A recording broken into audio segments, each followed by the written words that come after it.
Hello, everyone, and welcome to the Jake's Take with Jacob Elyachar podcast. I'm your host, Jacob Elyachar, the chief producer and writer of jakestake.com, a pop culture entertainment-based website. So today is the third edition of our video series. So this is overall episode 28, and I got a very good guest for you. I want to introduce you to a guy named Siike Donnelly, aka Venom Blog. Now, Siike has been running Venom Blog for quite some time. In addition to that, he and I met through our mutual friend of ours, Wes of Thinking Critical. So we actually moderated at the same time. So we got to talking, and both of us have an incredible bond. And he has a fantastic story that I'm so excited to share with you guys today. So, Siike, welcome to Jake's Take with Jacob Elyachar podcast. Jacob, I can't thank you enough for having me. And I'm so glad we met through Wes because one, Wes is a great guy, so it's good to meet and make a new friend there. But two, yeah, on that panel with you, me and you were kind of the odd men out because we weren't like the comic book store owner experts. But so we kind of, clumped together and kind of had each other's back during the conversation. And it was awesome. And it was great to meet you. And thanks for inviting me on your show. And I appreciate, and I'm so grateful to have you on here. So let's get this whole started with your origin story. Okay. so when did you get interested in comics, and how did that passion evolve into desire of you to pursue a career in a comic book industry? Well, it's, I guess, the Cliff Notes version, because I've told this story before. So the short version is that I grew up kind of in a challenging home, I guess, broken home, some people would call it. I had an abusive dad, and one night I suffered a bad head injury, and I was taken to the hospital, and my mom just didn't know what to do. She was like, well, he's not interacting with his Game Boy that much. What can I buy him that will help him pass the time in the hospital? And so what she ended up doing was going to a comic book store that was nearby and bought she just went in and said, hey, I have a 7-year-old son who, likes superheroes. He's kind of getting interested in them and Transformers. What can you recommend? So they gave her a stack of comics and she brought him into the hospital. And from then on, I've been absolutely enamored with superheroes and stuff. And it really changed my whole life at a very early age. So I would say that's kind of how I got into comics, was through my mom. And so that's why I think still to this day, when I tell her, I read them, she's still supportive, because she's like, well, I'm glad, I contributed something to your upbringing. And when I, pursued it to make a career out of it, that made her even more happier. So yeah, that's kind of how I got into comics was my mom. Alrighty, so that's great to hear that. Let me give you a big shout out to Gloria Elyachar, my mother as well, because it's almost Mother's Day. So it is, yeah. And also Siike, thank you, and Siike's mom, thank you so much for introducing him to comics. So that's incredible. So we got to talk about one of the common questions that I ask all of my guests is, what have been some of the challenges that you have faced throughout your career, and how did you overcome those obstacles? Well, I think most challenges, at least from my perspective, that people have when trying to get into comics is always, it's always, how do I do it? I think most people don't know exactly where to begin. Like when I was growing up in the late 80s, 90s and stuff, there was no book really that kind of was like, here's how you get into comics. I think nowadays, because of social media and because people can do reviews and things like that, that helps them make friends in the industry, and that can lead, be a gateway into comics and writing comics professionally. And that's kind of how it was for me. I started meeting people and just befriending people and then showing them some of my work, and eventually that got me into the right doors. And with the help of friends, like I worked at a comic book store, and Ryan at Golden Apple was someone who recommended me to go work at Top Cow, which I did for a couple months. And then from there, I turned that into a career at another company called Awesome Comics. So, and not the Rob Liefeld Awesome Comics, it was a different Awesome Comics. So I would say those are the typical ones. And then once you get in the industry, it's like, well, what do I write? What do I create? Like, how do I approach this character? Then you start really doing, you notice a lot of your time is spent on research. Like, oh, I didn't know that much about this character. How can I find out enough about it so I do a good job on this book?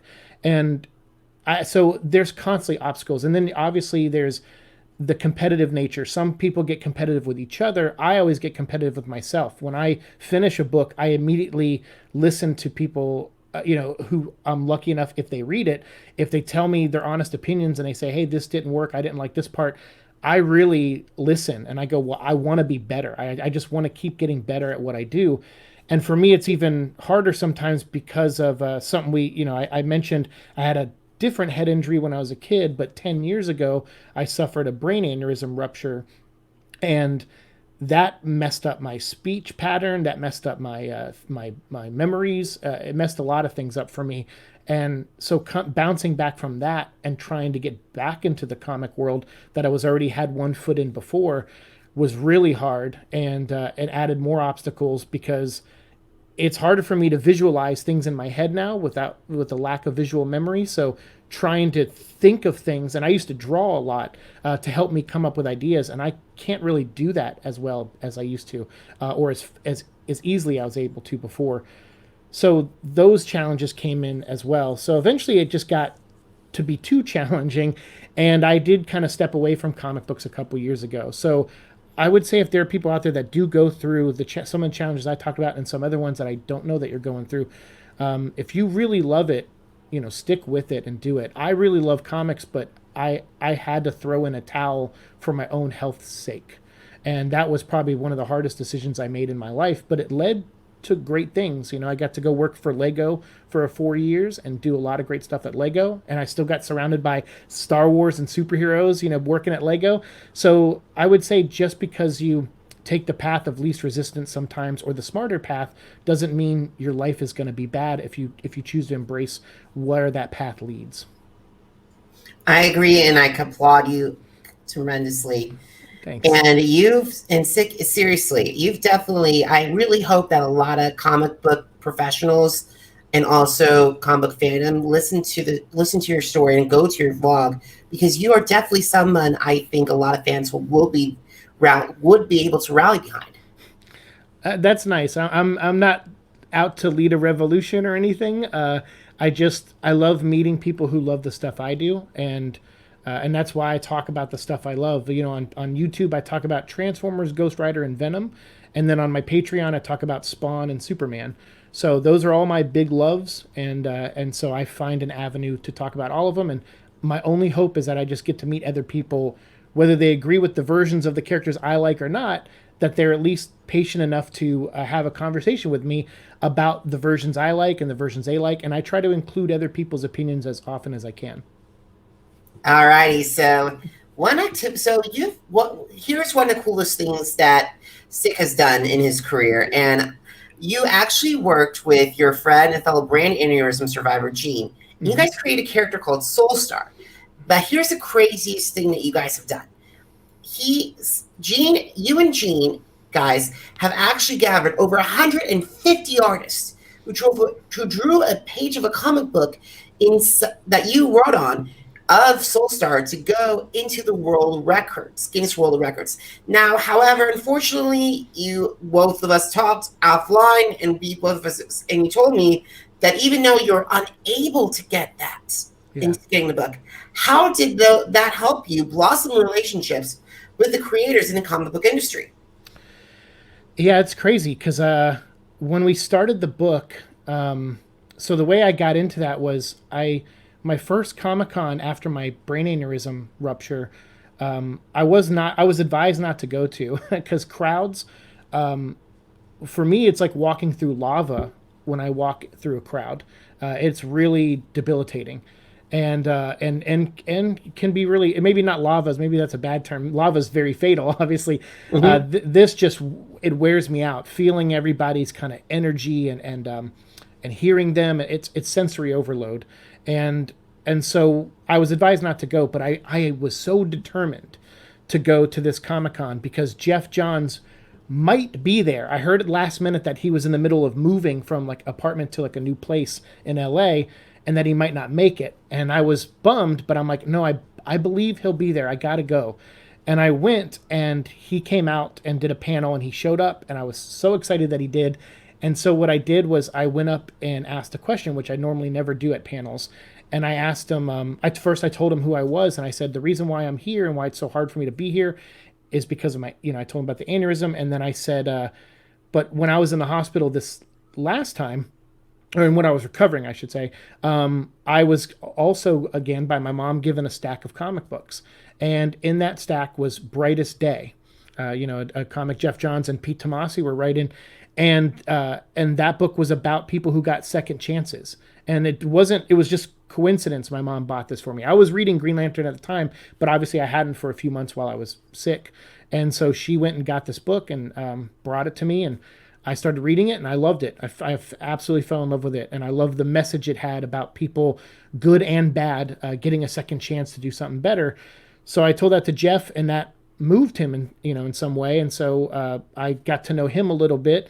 Then there was a guy next to me named Josh Yule, who was just a dude I met he got kicked out of his hotel, so I let him stay with us. Turns out he got to talk to me, and by being my friend that day, like while we were hanging out at the panel, Joey Esposito messaged him, and then Josh Yule became somebody who now still does journalism over at IGN. So it's that one little event just started blossoming, and what that ended up leading me to is Gene, who was a guy in Florida who was a big Green Lantern fan, who read my article on Bleeding Cool about me meeting Jeff Johns and reached out to me and said, hey, do you want to be on my podcast? And so we went from there to creating Solestar, which originally was a Superman idea, and we pitched it to Warner Brothers, and they respectfully said, hey, we can't. I think at that time they were doing something for the Horn of Africa, so they were like with the New 52, so they were like, we can't do multiple charities, I guess. So this is a nice thing you brought us, and we're glad you have all these artists, but we can't do it. And so Rich Johnston at Bleeding Cool actually said, why don't you just change Superman to your own character and do your own thing?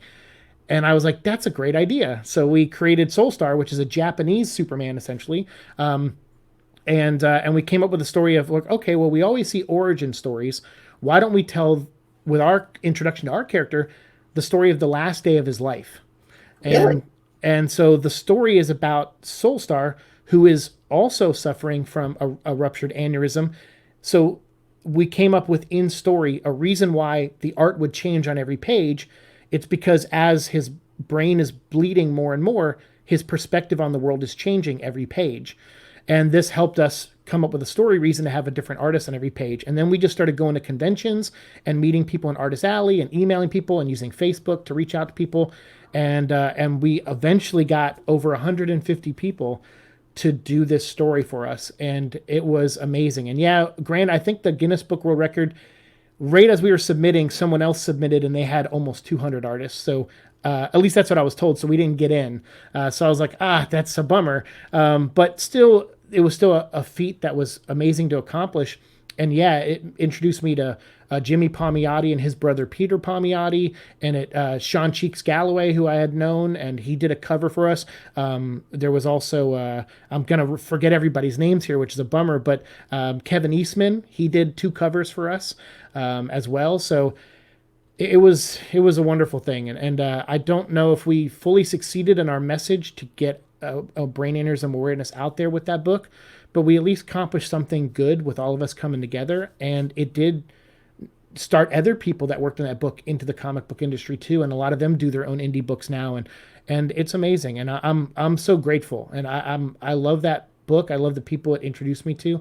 And the sad thing is Gene, when we started that book, he was not a brain aneurysm survivor. He was a regular guy who was just met me, and then just a couple years ago, he too had a brain aneurysm. Luckily, it didn't rupture. They caught it in time, but he's still going through trouble as well. So, and there's even a couple people that worked on the book that have passed away since the book had come out.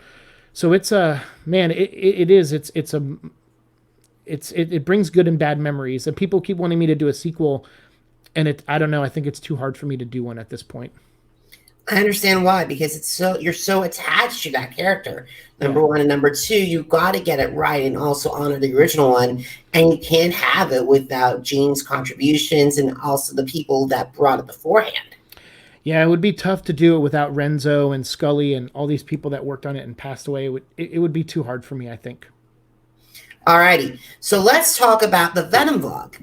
Okay. Can you give its origin story to my audience?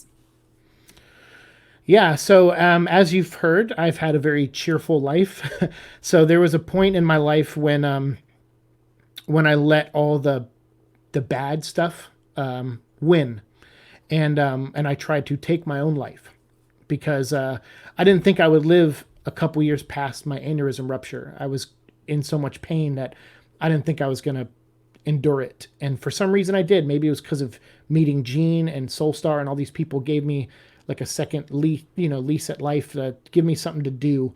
And the second I didn't have anything to do anymore, I kind of fell apart. And luckily I failed at that, and I'm still here. So I was thinking of doing another YouTube show because the one I had been working on just wasn't making me happy, and it was costing too much to make because I was like having to buy toys or do, I would have to buy something to do every episode. And I said, what can we do that I don't have to buy much? And I wanted to do an X-Men show because I'm a big X-Men fan. But then I met someone at Fox, and I started seeing all the X-Men movies before they came out. And which I was which is huge, guys. Yeah, huge because Sick and I had our conversation in our previous conversations, has told me all about what he's been doing and what he gone through. There's so much paperwork that has to go involved in when you're coming to look at those films. Yeah, when you watch a movie early, they cover themselves legally to where it can't leak out. And I am very much a person of my word. I wouldn't need the contract anyway, but obviously they have to have them. So I was so afraid that I was going to say something about those movies before they came out that I was like, well, I can't do an X-Men show because I'll get myself in legal trouble probably on accident, not intentionally, but on accident. So because I can't trust my memory, I can't trust that I'll remember that it's from a movie or from a comic, sometimes. So so I started looking at other comic characters that I loved, and my mom, actually, surprisingly, she was like, you've always been a fan of Venom. She's like, wasn't there talks of a Venom movie? And my mom doesn't know anything about movie news. So I was like, how do you know about a Venom movie? And she's like, I don't know. She thinks Tom Hardy's, a good looking guy. So she's like, I heard of Tom Hardy was going to be in it. So I was like, okay. I was like, well, yeah, let me look into that. So I started looking into Venom as a character. And what I noticed was I saw a lot of parallels. I saw a guy who was a writer, was a journalist. He tried to make it in the world of journalism. He screwed something up big time, and it ruined his career. And then I saw that he also made an attempt to take his own life. And then I started connecting with the character. And I was like, I like this guy because he's not perfect. He's such a mess. And I guess at the time I was like, wow, my life is not together. I'm at the bottom of a well. And I sympathize with this guy, and I feel like I'm on a similar journey as him. So I said, let's check it out. So the first video that I made was reacting to Tom Hardy, working out. And at that time I wanted to work out more because of my health. And I haven't kept up with that, unfortunately. But it was nice to be inspired by it for a time. So the show originally started as me keeping track of my weight, and then also, following the character and following the movie news. And I thought maybe I would do 20 or 30 episodes, and that was it. Because I give up on stuff, and I thought, I'm just going to give up on this too. I have trouble completing things that I start. I eventually do complete them, but I just have trouble sometimes. And I thought, no, there's no way this is going to catch on. And surprisingly, a very awesome and interesting fan base came out of nowhere and started gravitating towards my show. And after 100 episodes, then 200 episodes, then we got to meet Tom Hardy, and then then 300 episodes, 400 episodes, then we passed 2,000 subscribers, and then I got to meet Tom Hardy again on the set of Venom 2. And I mean, I could not have imagined when I started the show that it would lead to those events in my life and lead to the people that have kept me healthier mentally, and to the point where I try not to complain about my life anymore. Sometimes I do on social media, but in my videos, I try, like I am doing with you today. My head hurts, but I push it down, and I want to present myself as normal when I do these things, because the show isn't about me or my health or anything like that. It's about the character and meeting people who share the same love for the character that I do. So yeah, that's kind of the origin of Venom Vlog, and that leads us up to where we are today, which is I just uploaded my 500th episode. Congratulations. Thank you so much. And seriously, I'm so proud of you, and I love seeing people and creators hit their milestones. And it's amazing what you could have done with Venom. And believe me, in all honesty, Venom scares the living daylights out of me. Any symbiote character does. Yeah. So I'm glad someone has the ability to cover this villain. But however, like you mentioned, you caught the attention of Tom Hardy and a lot of the members of the Venom crew. Yes. And that led you to become on the set of Venom, Let There Be Carnage. First of all, before we get to that experience, that title.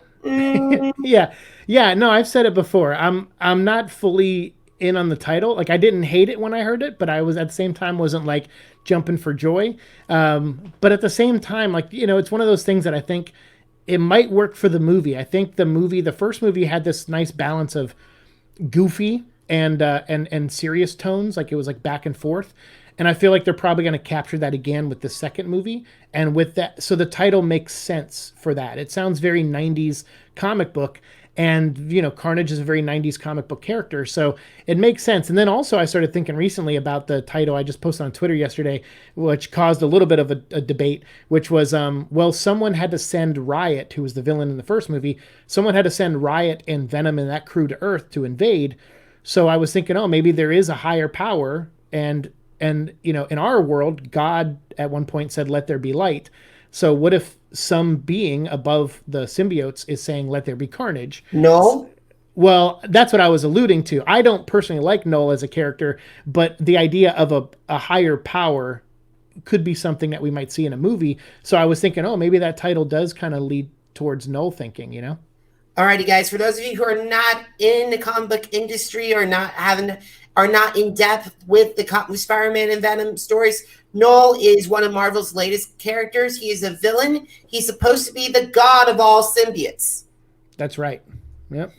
And there's a lot of rumblings that Null has been, once Marvel returns posting issues, Null is coming. And I think probably by the end of 2020, we'll be seeing him in stories, I believe. I'm pretty sure. I don't think they're going to waste a lot of time with that. Yeah.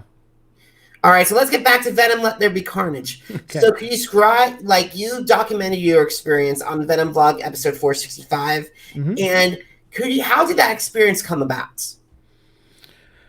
Well, I don't know if I want to say too much, because last time I did, it caused kind of a little bit of a storm of people begging me to give them the information I had. But in a roundabout way, there was a couple emails. There was like an email exchange. So, and then I just coincidentally had the day off, and I found out where they were filming, and I thought, because this was when I was living in Los Angeles, so this was like 2 months ago in February, or 3 months ago now in February, and of course my doctor advised against it because I had just had a procedure like 2 weeks before that, and I was like, well, I'm off this day. I can drive from LA to San Francisco in like 8 hours, and then go to where they're filming it, and then turn around and come back, and I can make it to work the next day. And of which I shouldn't even have been back at work. My doctor was upset about that too. But I was like, look, man, it's a once in a lifetime thing. Like I'm about to move to Florida, because I have to quit my job because of my health and everything. Like I have to quit and move to Florida and be closer to family. And I go, I don't want to leave with a regret, And I said, so I emailed somebody and was pretty confident that, or I was led to believe pretty confidently that if I got to go up, I would have a good chance of seeing Tom. Wasn't a guarantee though.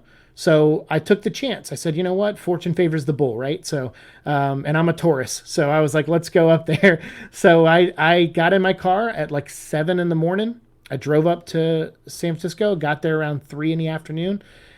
or 2 p.m, checked into a hotel, went over to where they were filming and saw them setting up, and I stayed out there for 10 hours. Wow. Just watching and filming everything that I could see. And then at the end of the night, I started keeping an eye out. Like I'm a very observant person. I have to follow, I have to be, because because of my situation, I make mistakes a lot. So I have to document things mentally and then even on my phone. So one thing I documented was the car that dropped Tom off in. And I was like, the car that dropped him off to go filming is located over here. So maybe if I go stand near the car, even though I won't see a lot of what they're filming, I'll be in a position to where Tom will most likely run into me. And so I did that, and luckily that's exactly what happened. After the shoot, he came up, and I was with a couple other fans, a couple people I knew. Someone from the Venom site and the Venom Maniacs podcast was there, and then another guy that we met that just lived in San Francisco, so that we befriended. So we all got to meet Tom. He signed stuff for some of us, and for me, he was like, "Hey, Venom vlog," which totally freaked me out. Like I was like, "Holy cow!" And he's like, "Hey, man, read your email and know about your show. Jake is here. Jake was his stunt double. He's like, Jake would love to meet you. So when he left to go back and shoot one more thing, he came back with his stunt double, and Jake came up, and Jake looked at me and goes, I wasn't even looking at Jake. I didn't even see him coming up.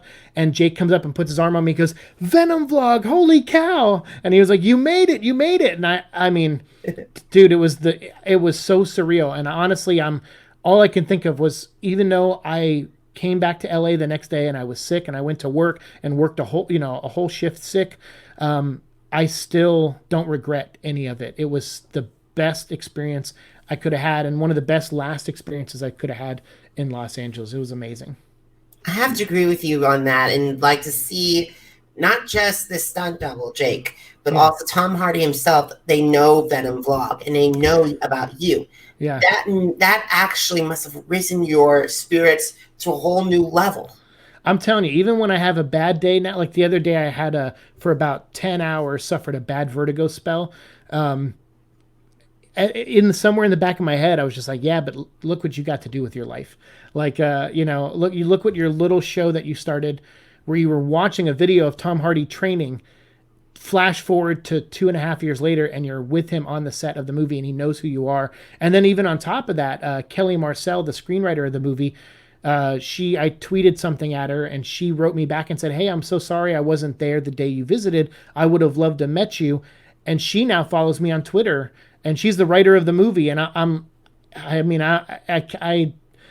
it's hard to complain about health, and that's why I hate doing it sometimes when I have a bad day. But that's why I keep telling people when I do, don't worry, I'm fine, because I am fine spiritually. I've had a really good life, and these last 10 years, even if it all ends tomorrow, these last 10 years have been just the best. Awesome. And I am definitely, and those are memories that you'll take with you, and I hope that you document them. Well, that's why I'm so glad that you documented that, and it's going to be on your video. That's it. It's Venom vlog is kind of a way for my mom to see that I'm to always hear my voice, always see that I'm happy. That's why I keep the show so positive. Alrighty. So we got to talk about Venom's birthday. He is 30. Our favorite scary symbiote is 32 years old. That's right. And I think we're both unanimous that I think in 32 years, he has joined Norman Osborn, a.k.a. the Green Goblin, a.k.a. Red Goblin, and Otto Octavius, a.k.a. Dr. Octopus, a.k.a. Superior Spider-Man, and him. They have formed the holy untrinity of Spider-Man's greatest villains. They have, yeah. It's hard to argue that. Definitely, it's to me, it's just a fact. Those are the top 3 Spider-Man villains, and Venom went up there really quickly. He went up there faster. Everyone else had to really work for their meal, but Venom, just because of how cool he looks, how interesting he is as a character, he dove right up there. I mean, I think that's why a lot of the Marvel movies, when they make their villains, they just go, oh, let's do Ironmonger for Iron Man, or let's do Killmonger for Black Panther. Let's do the anti-version of the hero. It's because I think people gravitate to that. So yeah, Venom being the anti-Spider-Man just rose in the ranks really quickly. He was actually so popular that they couldn't kill him and couldn't make him as evil as they wanted to. So they had to create Carnage to make somebody worse than Venom. And they're like, okay, we'll do all the bad things to Carnage that we wanted to do with Venom. But then Carnage became so popular. So I think he's having a Deadpool moment. Carnage is having a Deadpool moment right now. He is, and that movie is going to elevate him big time.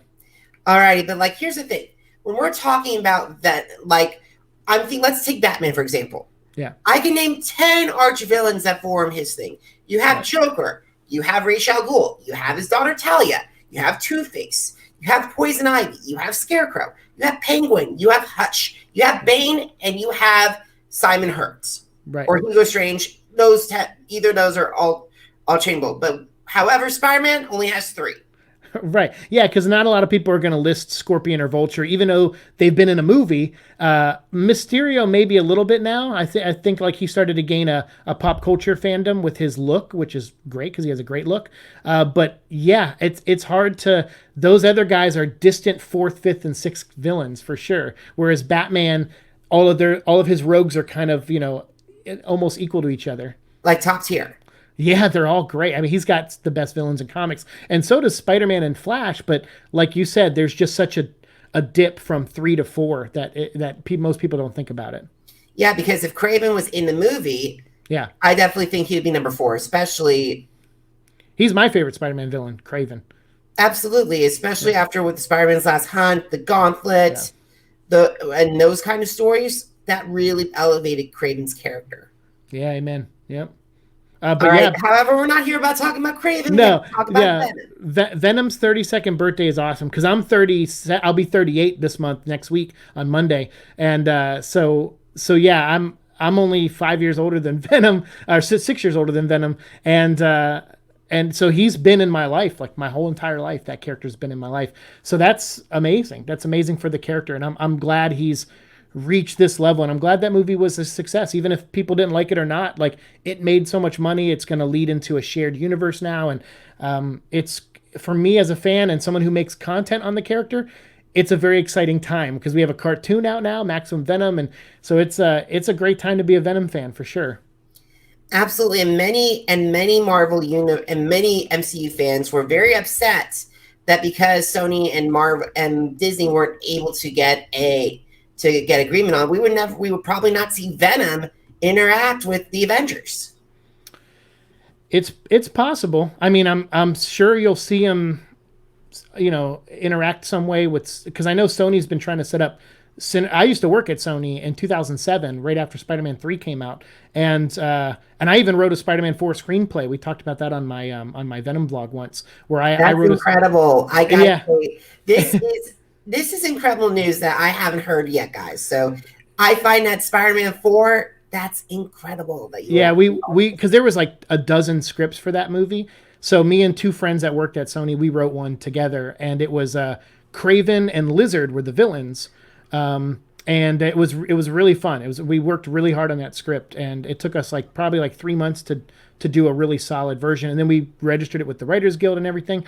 So yeah, we're big fans, and so seeing Venom get to this level is just awesome, and seeing what the worlds could be now. So ever since I worked there, though, even in our script, they've been trying to do Sinister Six, and so I have a feeling that will be where they take those characters, because Sony, like I said, ever since I've been there in 2007 till now, they have this just hard on for doing the Sinister Six, and they want to bring those characters to life. So I imagine that if we see Venom and Morbius and all that and Vulture, it'll probably be in that capacity, and so that'd be cool if some Avengers showed up too.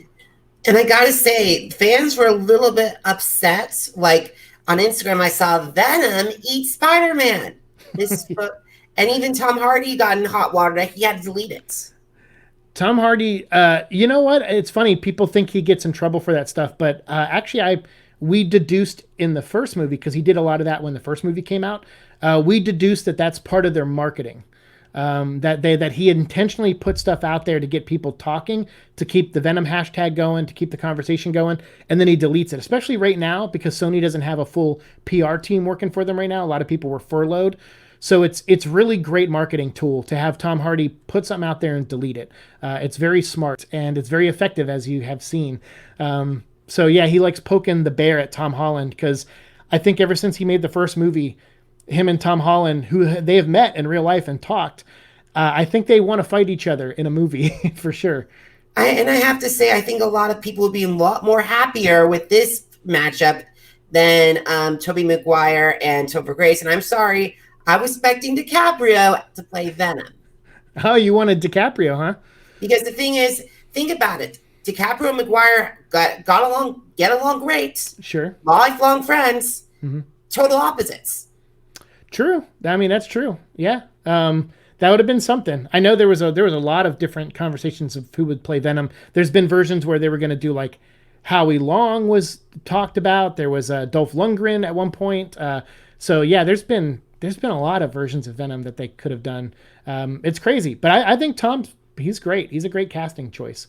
Tom has definitely stepped up to the plate to play Venom, and I gotta say, I just hope that Spider-Man and Venom meets, and maybe we throw in a little Kate Craven. I don't doubt that that's on the books at some point. I'm sure. Yeah, because especially with the way that Spider-Man Far From Home ended, I think that's the perfect place for that to happen. It's true, and I should point out, if people think I'm alluding to stuff that I know, trust me, I don't. I make it very clear to people who reach out to me, like people that work in the industry, that I don't like to know spoilers or leaks or rumors, because even when because I've worked in the industry, I worked in movies and stuff before, I know sometimes when someone says something to a influencer or a YouTuber or a article or something, unless it goes through the proper PR channels, you have to take it with a grain of salt. Even if they're like, hey, I worked on the movie and I saw this, you still can't believe that, because the movie can change in the editing room and you're going to still put out false information. So I'm really big on that. I try to take a page from Eddie Brock's actual book, and I try not to screw up the journalism part of my show.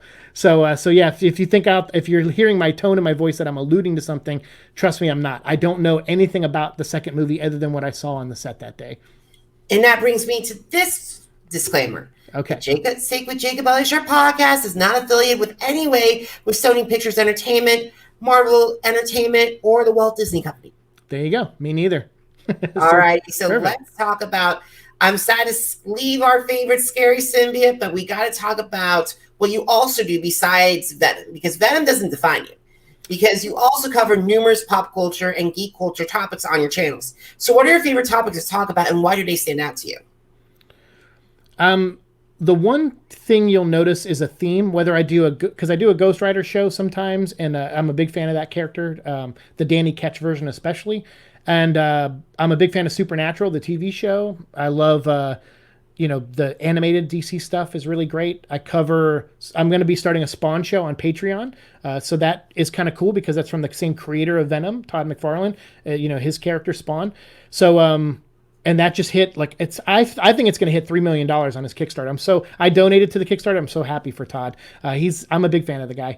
But you'll notice one thing, whether I cover Spawn or Ghost Rider or Transformers, which I'm also a big fan of, no matter what I cover, you'll notice the one theme of it is character. I'm very character driven. I love talking about the characters, what they do, what their motivations are, why they make the choices they make. I love getting into that. I like dissecting characters. So since I'm writing a book right now called The King of Neverland, which is like a sequel to Peter Pan. That is where I get my creative outlets in nowadays, and I'm working very slowly at that book, but I'm gonna complete it hopefully this year. Actually, I'm really hopeful I'll complete it this summer. So while I'm working on that, my other thing is, like, I want to dissect these characters, because I know that there are people that watch my show that do work in the comic book industry, that do want to write maybe Venom, or they're just fans and they may not realize that there's a writer in them. By dissecting the character, I'm hoping what I'm doing is educating people that character should come first. It's like my not so subtle way of influencing people to approach things from a character standpoint as opposed to an exterior standpoint with the character. And so I've noticed that, and I've had even a couple people reach out to me and say, you said something in your video that influenced the decision I made in a story. And I don't share those stories a lot on my show, because it's not that means a lot to me personally, but it's not something I want to, like, boast about too much either, because that's great. That means in some way I'm doing what I set out to do. And I'm proud. Like, I'm proud to contribute, even in a small indirect way, to a character that I love so much. So it means a lot to me. And I have people who have, watched my reviews, and they were like, hey, you're pretty negative on my book, but you were very constructive on how negative you were. And that made me look at things a different way. So when I do this story next, keep an eye out. There's going to be something in there for you. And I'm blown away by that. It's nice to see people, because I know it's hard to take criticism. So that's why I try to deliver. That's why I try to be so positive on my show, because I hope that on the few times I am negative, that I'm constructive enough to where it's coming from a place that, a good place. I definitely agree with you on that, and I definitely think that we have to be positive, and like there's been a lot of mud thrown, like I've seen between, like, especially with the challenge universe and like in reality television, the challenge universe. I see a little bit in Survivor, Big Brother. Yeah. But like it seemed, but like the positive tones actually are stronger with that, and I realized that through my connections and building up relationships in the reality television world. So we got it right now. I have 3 more questions to ask you. So, sure. All right. So, what are your favorite social media channels, and why do you like them? Well, now that I'm turned on to you, I like your stuff. I liked Wes. I like Thinking Critical. He has a very unique approach to the news he brings, and he always brings someone in to have a conversation with about it, so you're not just getting his opinion. So I love that about his show. And then I also fall into stuff like, I like stuff that makes me laugh. So I watch Red Letter Media a lot. I'm a big fan of those guys. They do really deep dissections of movies, but in a comical way. So I like that a lot. And social media wise, though, I pretty much I'm on Twitter just to post once a day or twice a day sometimes, or retweet stuff. But I'm mainly on Instagram. I just love Instagram. And what that kind of led me to was a guy named The Ragin' Nation, who was a YouTuber who does Transformer content. And I've been following him since, I think, the 3rd Transformer movie on YouTube. And what I love about his stuff, I think I first came across him through Facebook, but I don't have Facebook anymore. But he does what I try to do. He's very positive. He doesn't talk about rumors. So everything that, like, when people go, why do you have these rules that you follow? And I said, it's because my introduction to YouTube was a guy named Ragin' Nation, who himself follows those rules. He doesn't follow rumors. He doesn't talk about leaks. He just talks about factual stuff that comes from Paramount when he talks about, when he talks about Transformer stuff. And he only talks about toys that are confirmed with actual pictures, as opposed to rumors about toys coming out. So once I saw how he operated, I'm like, that's how I want to be. That's how I want to operate. So it's great. But then I watch a lot of dumb stuff. I also like watching stuff where people react to songs they never heard before. Like, it'll be someone who grew up primarily listening to hip hop music, and then they're like, I've never heard Bohemian Rhapsody before. And then they listen to it, and they listen to it for the first time and they record it. And I love music so much. So seeing somebody respond to music for the first time is like my favorite thing to watch now. All righty. Second last question. Yeah. Why should my audience check out Venom Vlog? When I was looking through your questions, this is the hardest one for me to answer. Really? It is, yeah. All the other ones, I'm like, I can talk about aneurysms. I can talk about that stuff. It hurts, but I can talk about it. But getting people to come watch me is hard because I cover such a niche market. I cover just Venom primarily. Like I said, if you watch my channel, you'll occasionally see Transformers and Ghost Rider videos. And if you subscribe to me on Patreon, which I try to keep the price as low as possible, it's $3 a month. You get 4 podcasts. I've been doing Superman podcasts over there, so I cover my DC stuff on Patreon. But now I'm introducing a Spawn show. So why you should follow me, I think I'll take a page from your book then. The one thing a lot of people tell me that they like about me is they like my passion for stuff. And a lot of people tune into Superman. They're like, hey, I love your Venom vlog. I know nothing about Superman and I don't like Superman, but I'm going to listen to what you have to say about him. And then over on Patreon, they'll listen and they go, hey, I like Superman now. And I'm like, good. So I used to be a teacher too. I was a teacher part-time. So I think my mom always wanted me to be a teacher. And I see now why. I think it's because my passion for things is how I educate people on stuff. So, and I kind of show them things through my lens, but I also am 100% open to hearing how they interpret stuff too. So I would say if you like just hearing someone passionate talk about what they love, that is why you should check out my show. Awesome. Now, where can they find you on social media? Easiest, I kept it really simple on Instagram and Twitter. I'm at Venom Vlog, Venom, and then Vlog, Vlog, not blog, but vlog. So yeah, you can follow me at Venom Vlog on social media, and that also will lead you to my YouTube channel and also my Patreon.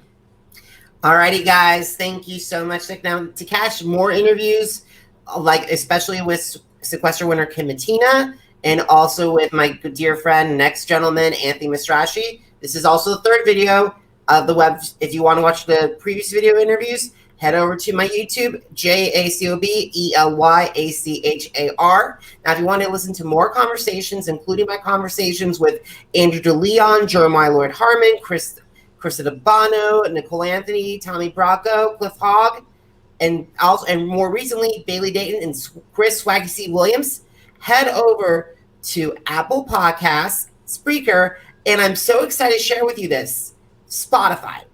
Just type in Jake's Take with Jacob Elyachar. So basically, Jake's Take with my first name and my last name. And you can start there. And also, if you want to connect with me, head on Facebook, LinkedIn. No, not LinkedIn. Facebook, Instagram, and Twitter. Head over to Jacob Elyachar, at Jacob Elyachar. And also, to read more content and more interviews, head to jakestake.com. Once again, it's jakes-take.com. Sick. Oh my God. We had a really incredible conversation. Thank you so much for being open. And I really hope my audience heads over to see you and listen to your story and find some inspiration in it. Awesome. And I hope some of my Venom fans, who I call the parasites, I hope they invade your channel too and get you a lot of new people, and check out your other interviews, because I know they're very good. So please go check those out too, everyone. Alrighty, guys. Thank you so much for taking time out of your schedule to see us, and have a great day. Bye-bye. Peace. Awesome.